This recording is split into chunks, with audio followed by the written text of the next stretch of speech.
Yeah, the theme. There's always tends to be a group theme. And the common denominator is we're lacking something. Lacking energy, lacking finances, money, lacking companionship, feeling lonely, lacking, you name it, lacking health. Lack, lack, lack, lack, lack. That's this world we live in. This material form, this planet that we live on, that I lovingly called Psycho Planet, Planet Psycho. The premise is it's based on lack. We are basically not full as long as we are solid people in a solid material world. Clearly we're separate. Our eyes are telling everything that they're separate in thousands and trillions of separate things. But wait, there's more. So there's a second reality where, okay, so right, we take the most powerful microphones, we have microscopes available, and we start zooming in on matter. And the closer we zoom in, right, we realize, wow, it's nothing but space and more space, and it's just like mainly space. 99.99999, there's like 8 nines of space, pure energy. That space is not space, it's energy. So that's the second world. The second world is a quantum unified field of pure potentiality. All possibilities exist in that quantum field and that quantum realm. And so what we're simply seeing here is the one that we are focusing our attention on. So yeah, I'll bring in the classic physics experiment they did back in the 20s or 30s, where they proved that there's no objective world, there's no objective reality, right? They were shooting these photons, particles, and basically when the cameras were not looking and they were not measuring and they were not observing this thing shooting these particles, then it projected a pattern that showed it was a wave of energy. So these pellets were hitting randomly, everywhere, evenly. And then when they turned on the microphone and they observed to see what was happening, suddenly the wave collapsed into a solid. Okay, so here, yeah, they were recording where the particles were landing, but they didn't have a camera to observe the process, because the particle was shooting through. There was 2 slits, 2 openings in this metal thing, and so when the camera was not observing, the particles went in, and then on the other side of the slit, it just scattered all random places, right? And then when the camera was turned on, then suddenly this all possibility, infinite potential collapsed into a solid particle. Suddenly it turned, and it only lined up in those 2 slits. So on the wall in the back, there was 2 lines where all of the particles were just made 2 solid rows, 2 solid lines. So that's the gist of this experiment. And so what that says, it says, observing, just the act of observing these tiny particles changed them. It brought them into a material form. It went from, again, energy to solid matter.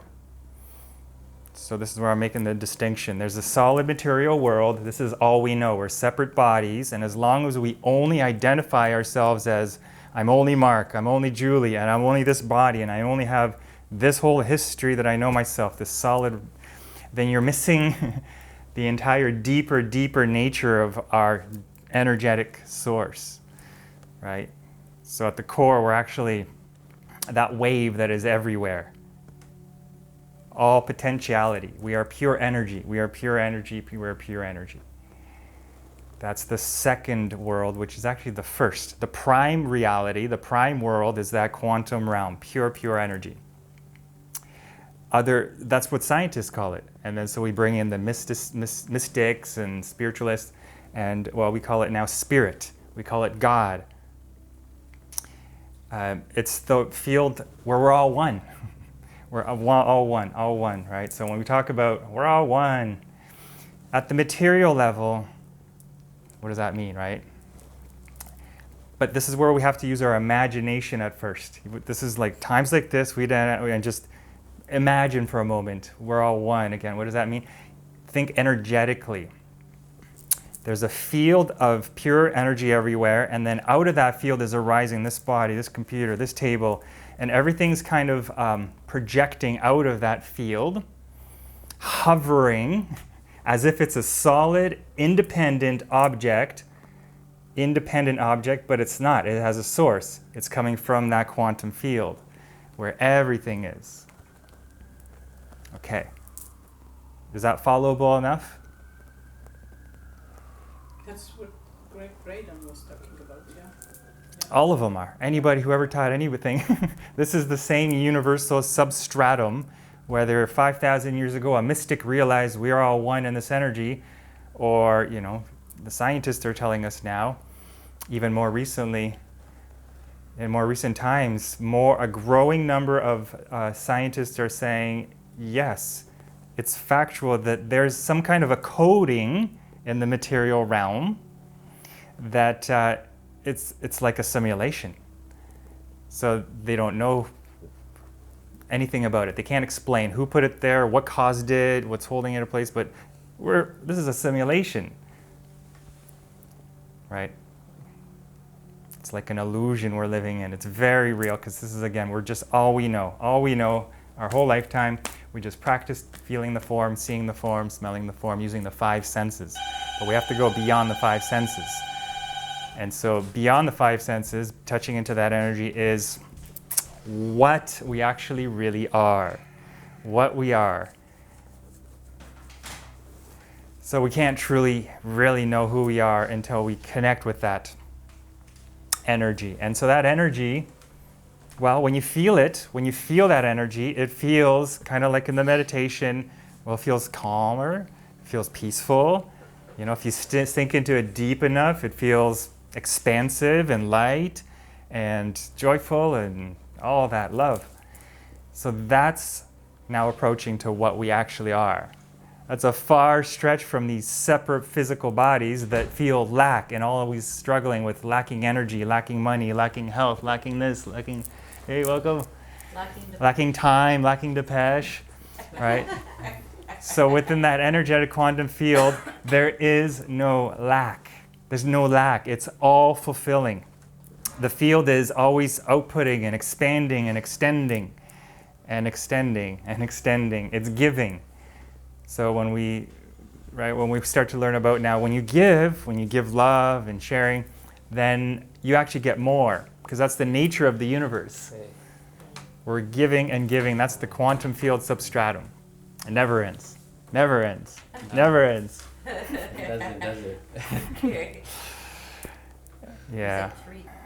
Yeah, we just went through a little journey about getting to the source of reality, right? Because this physical realm is just the surface tip. It's like an iceberg, right? We only see the tip of the iceberg. What we see with the senses is just that tip.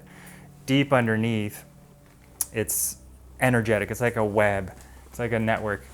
So this is how the masters, anybody who has attained that consciousness to recognize that pure energy everywhere, like a Jesus, walking around, seeing and knowing the light connection, the energy connection. There's no, we don't see a separate person. We see the uniformity, the oneness, the connection.